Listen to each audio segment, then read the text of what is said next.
Thank you, Mr. President. I take the floor today strenuously argue against the proposition being pushed by Senator Paul and Murphy and others to deny arms sales of about $500 million to the Kingdom of Saudi Arabia.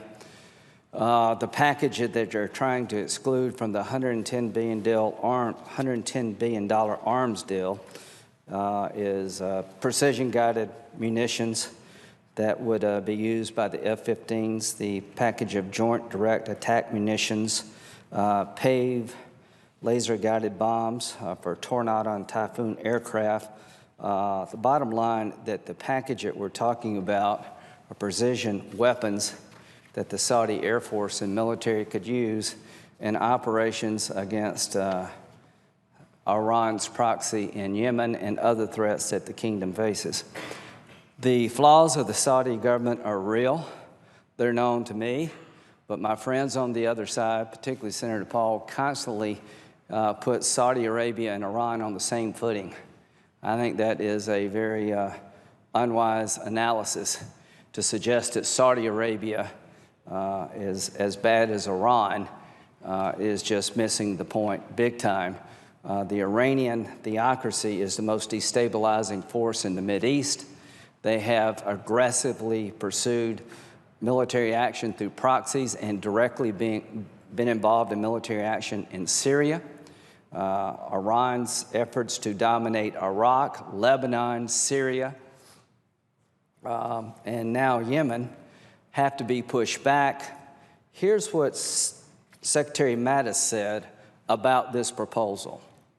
I asked him a question. How would Iran view passage of this proposal limiting precision-guided weapons to Saudi by the Congress? I believe Iran would be appreciative of us not selling these weapons to Saudi Arabia. That's pretty direct. Iran would be really happy. And I would say this, on September the 21st, 2016, 71 United States senators supported a tank sale to Saudi Arabia by 71 votes to 27.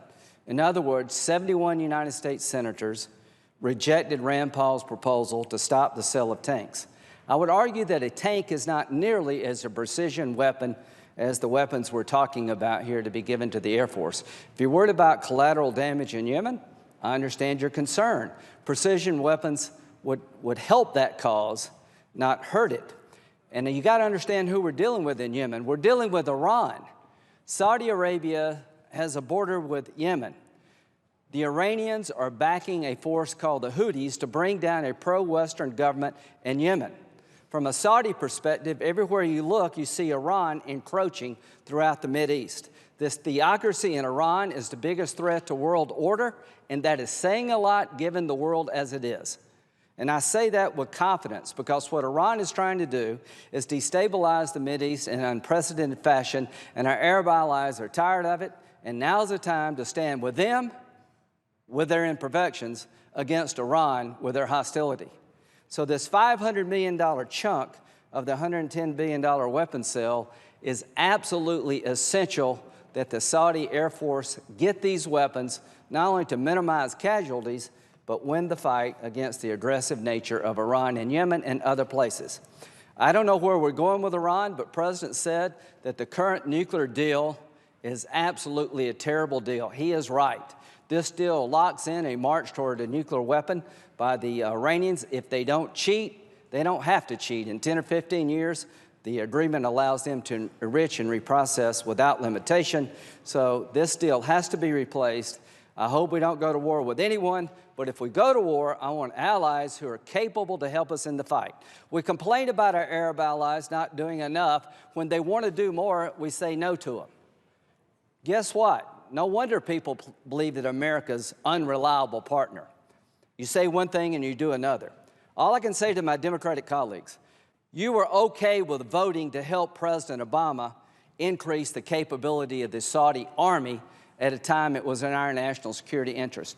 What's changed between September the 21st and today?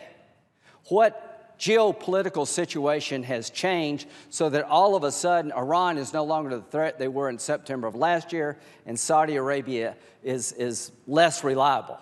Nothing other than the election of Donald Trump. I have been a critic of Donald Trump, President Trump, when I thought it was necessary for the good of the country.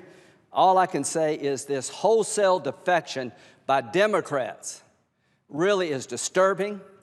It is undermining, I think, our national security interests when it comes to containing Iran.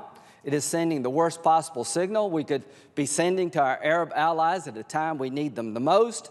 And I don't question people's motives. I question your judgment. And here's my problem. I had no problem helping President Obama because I believe Saudi is a bulwark against Iranian expansion, that our allies in Saudi Arabia are imperfect, but they do share intelligence with us. They're in the fight, and we need to help them because it's in our interest to help them. And you had absolutely no problem helping them when it was President Obama's idea. Everything Trump, you seem to be against. That is absolutely disappointing and, quite frankly, despicable. To my Republican colleagues over here, Rand Paul has been consistent. I respect his consistency. I just completely disagree with him. If you don't think containing Iran and keeping them from toppling Yemen, Iraq, Syria, Lebanon is not in our national interest, you're making a huge mistake. The last thing we want is the Iranian Ayatollah to march through the Mideast and start spreading his form of radical Shiism in the backyard of all of our Arab allies. So I cannot urge this body more to reject this ill-conceived idea. It's $500 million out of a $110 million package, but it's the kind of weapons that will matter on the battlefield. It will lessen civilian casualties, which is a noble goal, and it will also give capability to the Saudis to more effectively contain Iran, who is marching through Yemen through their proxies, the Houthis. All I can say is General Mattis, Secretary Mattis, has it right. Iran would be appreciative of us not selling those weapons to Saudi Arabia. We're going to sanction Iran this week, I hope, for what they've done outside the nuclear agreement. Since the nuclear agreement was passed, they have humiliated our soldiers, our sailors. They captured them on the high seas and humiliated them. I don't remember Saudi Arabia doing that. They are test-firing missiles in violation of UN resolutions that could destroy Israel and one day reach us or our allies throughout the Mideast and Europe. They're spreading their form of radical Shiism all through the world, all through the Mideast. The money they've received from the Iranian nuclear deal is not going to build roads and bridges and hospitals. It's increasing the lethality of the IRG and other Iranian combatant units. And what we're trying to do, what President Trump's trying to do, is give our allies the ability to contain the threat, which is in our interest. So, sanction Iran and denying Saudi Arabia the weapons they need to defend themselves and others against Iran is pretty inconsistent. All I can say is that there's a military necessity for these weapons. They will change the equation on the battlefield. It is in our interest that Iran lose its effort to take over Yemen and destabilize the Mideast at large. You got to remember, these are the same people, the Iranians, who built lethal IEDs, interjected them into Iraq, that killed many, many American soldiers. This is the same regime that took over our embassy years ago, that humiliated our sailors, that chants death to America and Israel on a regular basis. And here we are sitting as a legislative body contemplating not helping an ally who is willing to fight the threat posed by Iran in the Mideast. All I can say is in September 21st, 2016, almost every Democrat saw this as a good move to help Saudi Arabia.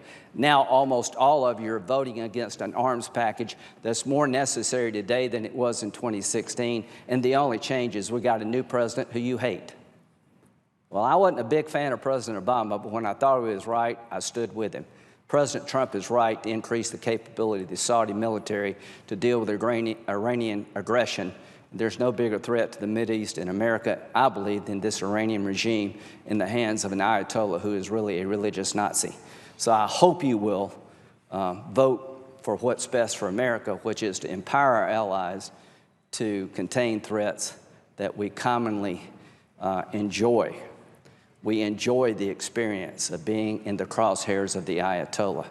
They want to destroy the royal family in Saudi Arabia, and they want to destroy Israel, and they want to destroy us.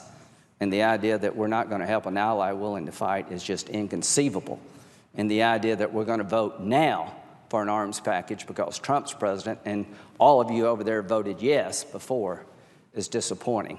To my Republican colleagues, if you really think Iran's a threat, don't vote with Senator Paul because you're sending the wrong signal. With that, I yield.